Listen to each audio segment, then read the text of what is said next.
Hi, I'm Jason from Getaway RV, and I'm just going to give you a run through on your trailer.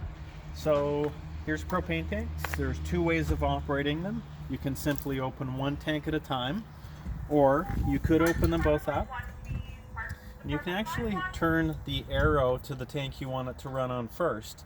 So right now it's pointing this direction. It'll run on this tank first. Once this tank is empty, it'll automatically switch over to the other tank.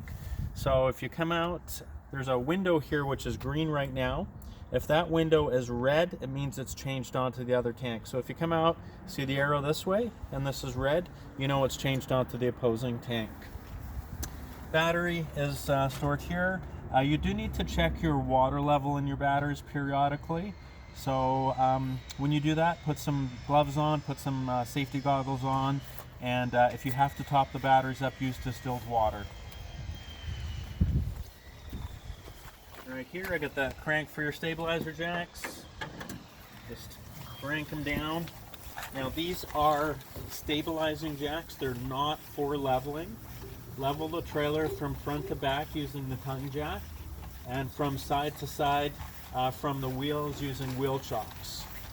So with these, you simply want to just crank them down.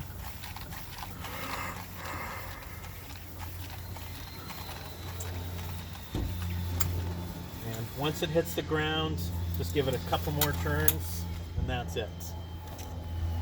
All right, bring that back up after.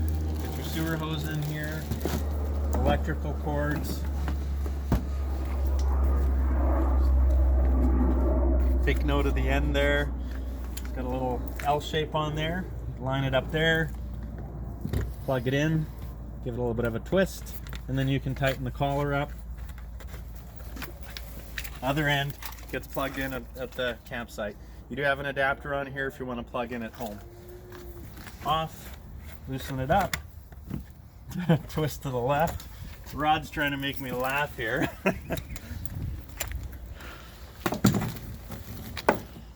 Okay, this is where you fill up your freshwater tank. A little stiff there, there you go. That's if you're going to a campsite where there's no hookups, so fill it up there. And freshwater drain is, there's a sticker here, but it's right under here. Just take that plug out and drain the tank. Good idea to drain it after each trip, just so you don't have stale water in there. This is your hot water heater. Hot water heater is propane and electric. To run it on electric, you come out here, bottom left corner, on off switch, turn it on. That's all you do. Turn it off. The propane is turned on from inside, which I'll show you when we go in. Okay, city water hookup. If you go to a campsite where they have direct hookups, you can use a non-toxic water hose and a water pressure regulator. Black water flush. That's to help clean the black water tank. Don't use the same hose. Use the hose that you just used for this, for sanitary reasons. Very important, make sure that the black valve is open when you're flushing the tank. If you leave it closed, it could potentially flood the tank, flood the toilet, flood the unit with sewer.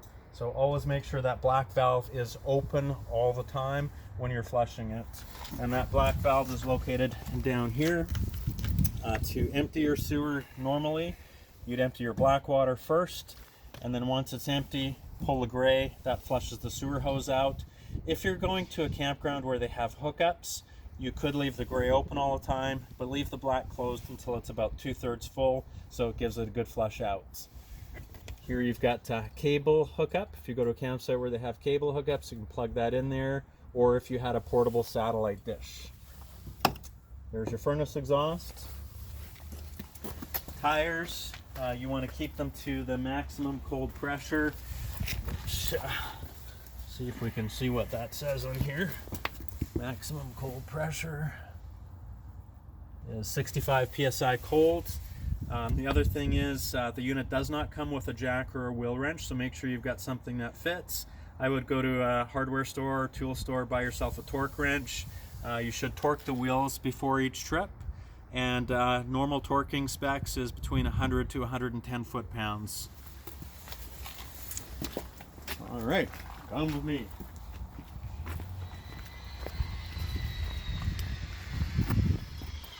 Just outside shower hookup, hot and cold, pretty straightforward. Oh, that's locked. Pass key there.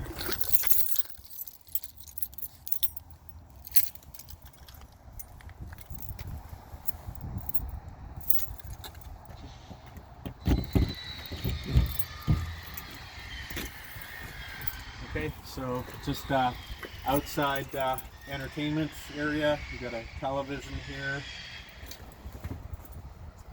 You have a cooler. You do have to be plugged in for this to work, and temperature controls are right there. And then you've also got a little portable stove there as well.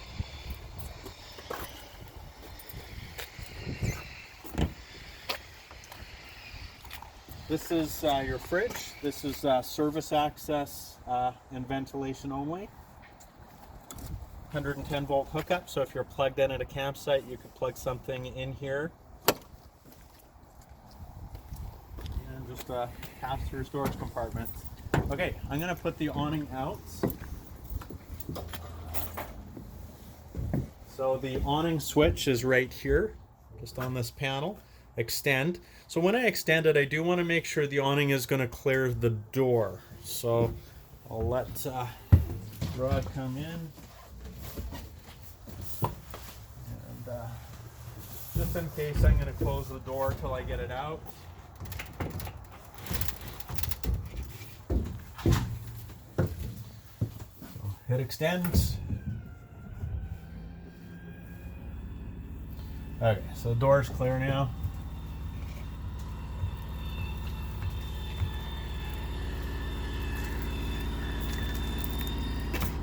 Okay, that's all you do.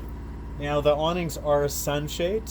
They are technically not a rain shade, so if it's anything more than a light drizzle or light rain or anything other than just a small breeze, you need to put it away. And to do that, you just hit the retract button.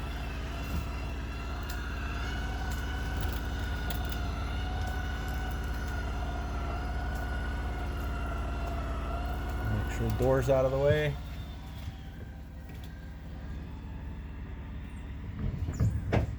Okay. The other buttons we have here are slide out. So you always want to make sure you are clear on the outside before you put it out. And there we go.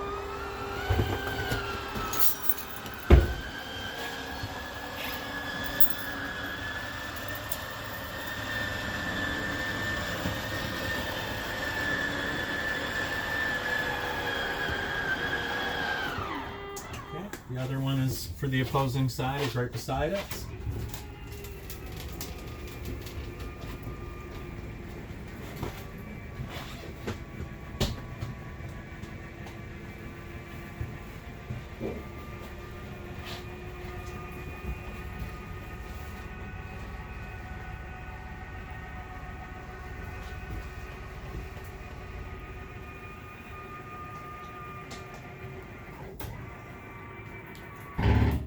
Okay, so with this slide here being a Schwintek system, you do need to make sure that this slide goes all the way out and then all the way in. So in other words, you don't want to put it out a couple of feet or just a little bit, just so you can squeeze by it and then put it back in. It can throw the synchronization on the motors out.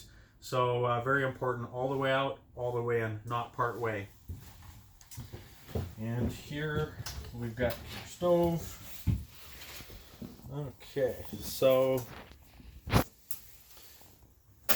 what we want to do here is just turn it on, flick the striker. Okay, just like that.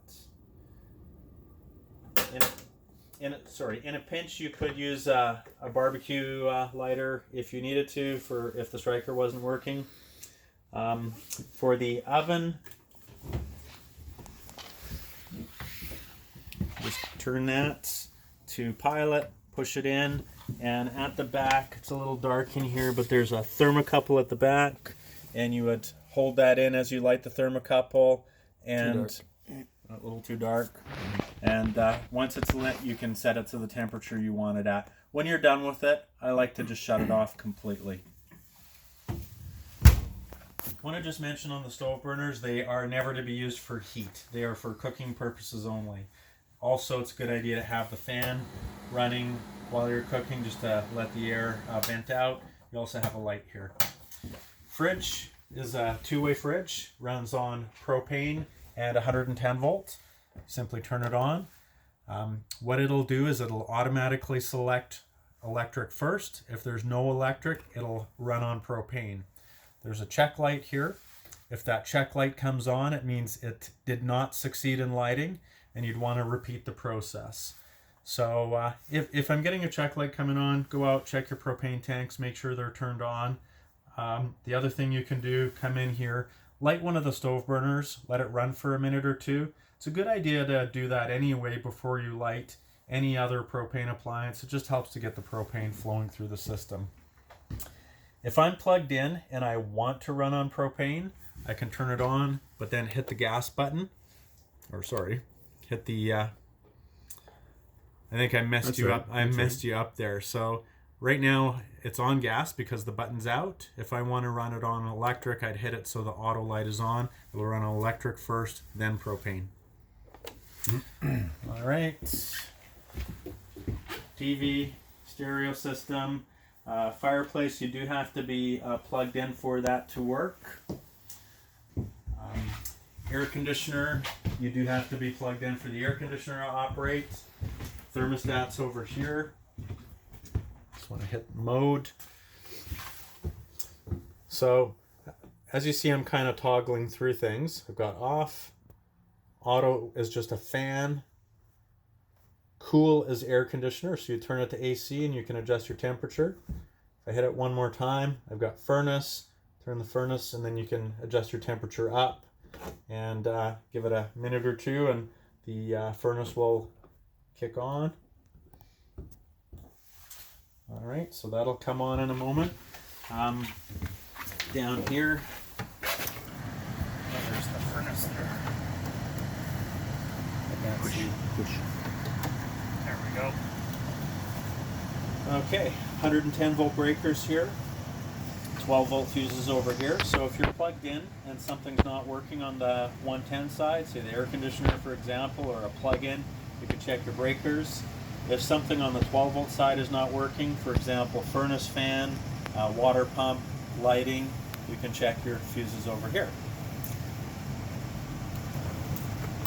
Okay, so the furnace is running now, so I am going to just shut that down. So I'm going to come back over here, push the button till I get off, and what will happen is the furnace fan will just run, clear the chamber, cool down, and then shut itself off. Okay, bathroom. Flush the toilet by stepping on the pedal. You should use chemicals in the toilet. Just helps to break down solid waste, and also use RV toilet paper. I'll let you sneak in here, Rod, and we'll have a look at these switches. So what we've got here is your water heater.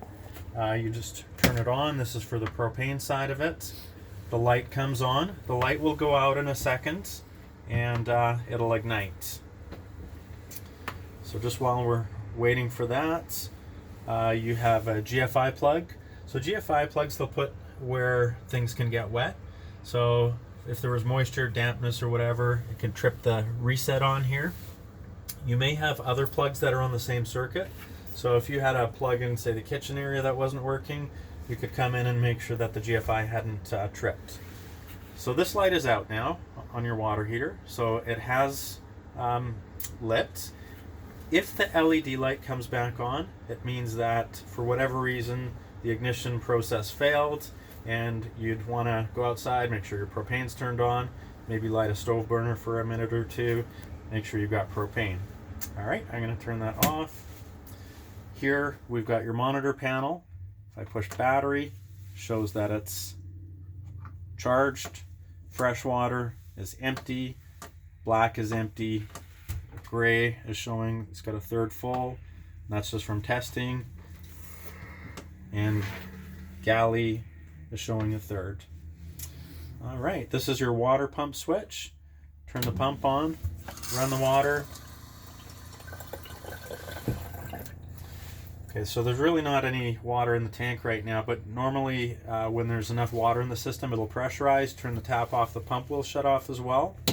I don't really like operating it like that. I like it when I'm done having a shower or brushing your teeth or doing the dishes. Once you're done with it for a while, just make a habit of coming in and shutting it off.